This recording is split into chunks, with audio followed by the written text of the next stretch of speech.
So my name is Tim Phillips, and I am the co-founder of Beyond Conflict, an organization that I co-founded nearly 25 years ago. And Beyond Conflict is fundamentally about working in countries in transition from dictatorship to democracy or conflict to peace. And what we do is we bring in leaders who have been through similar challenges, who thought that their situation was unique, intractable, and beyond resolution. And we've given them the confidence and courage to change by meeting those who have done what they are hoping to do. And we've done that now for nearly 25 years. Good afternoon. My name is Nir Eisikovits, and I'm a professor of legal and political philosophy at Suffolk University. I'm the director of the graduate program in ethics and public policy, and I'm one of the co-teachers of the class on Facing the Past. That's a co-production of Suffolk and Beyond Conflict. Hello, my name is Lee-Or Ankori-Karlinsky. I'm the senior program officer at Beyond Conflict, and I'm involved in the course about dealing with the past because I've worked for a number of years with Tim, particularly about integrating insights from neuroscience and the behavioral science into better approaches to conflict resolution, reconciliation, and diplomacy.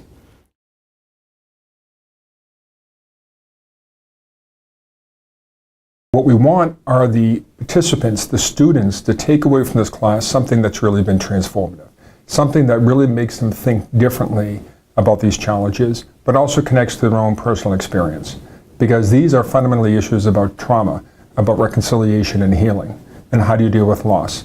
But also, since we're taping this course, we want to bring this to the world. We want to initiate a global conversation with people at all levels, from students, from citizens, from leaders, from funders and others, who recognize that there needs to be different mechanisms that really think differently about the past.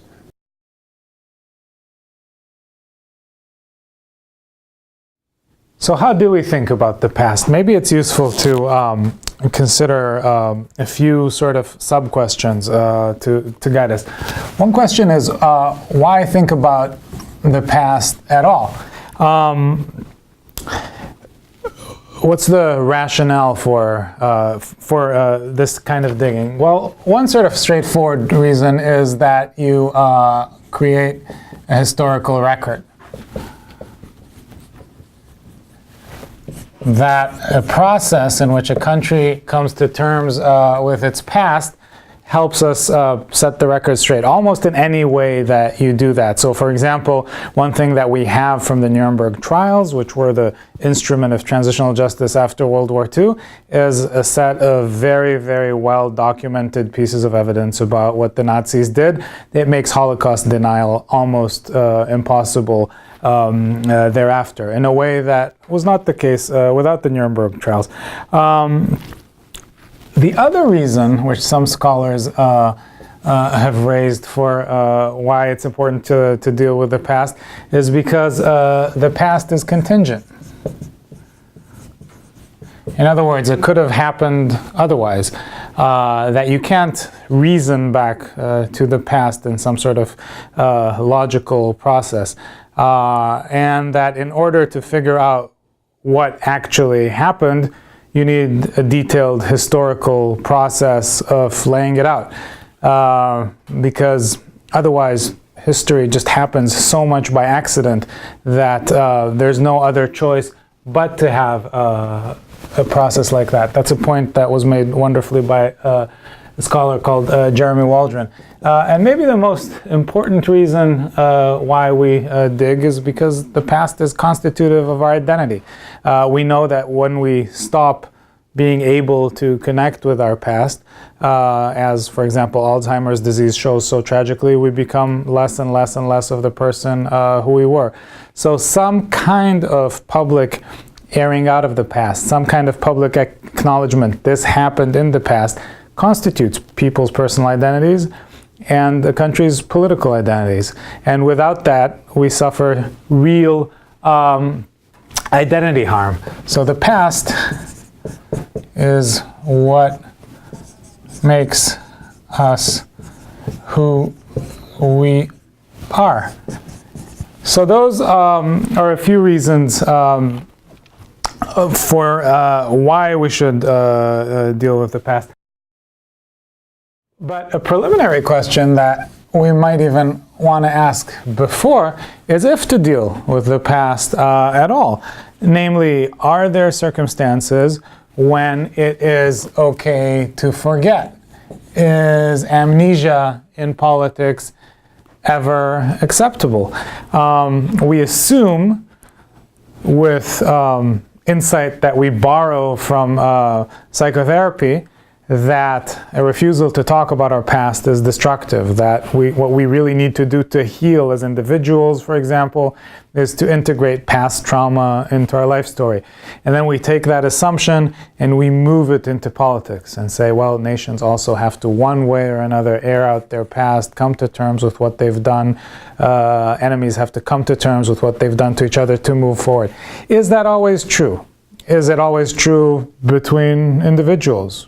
Is simply refusing to talk about trauma always maladaptive? So that's also a question that we can talk about.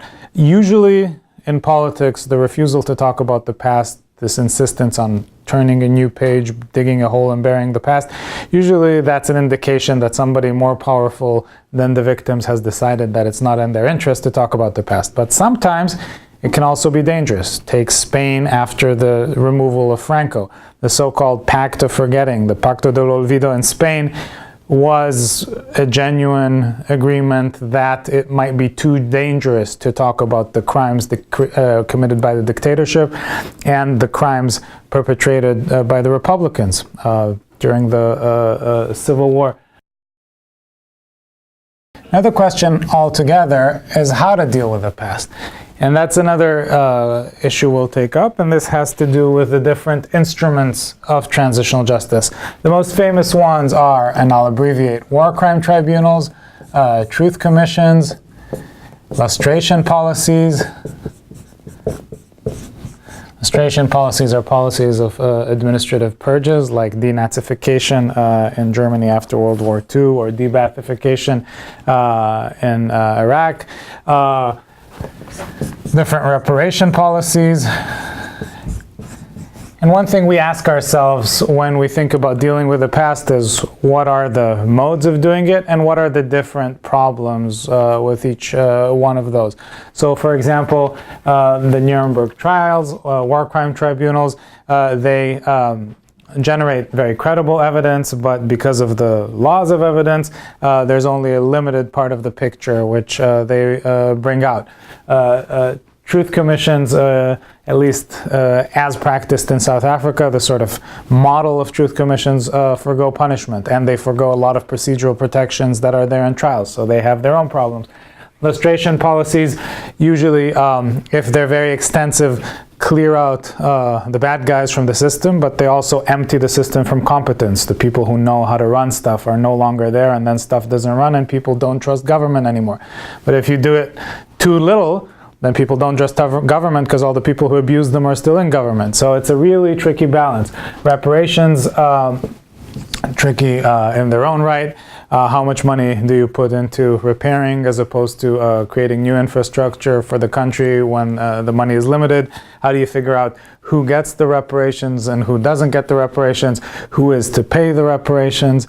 So a whole host of practical, moral, legal, philosophical questions involved in how to deal with the past. And then floating above all of these questions are two more considerations. One is the famous peace versus justice dilemma,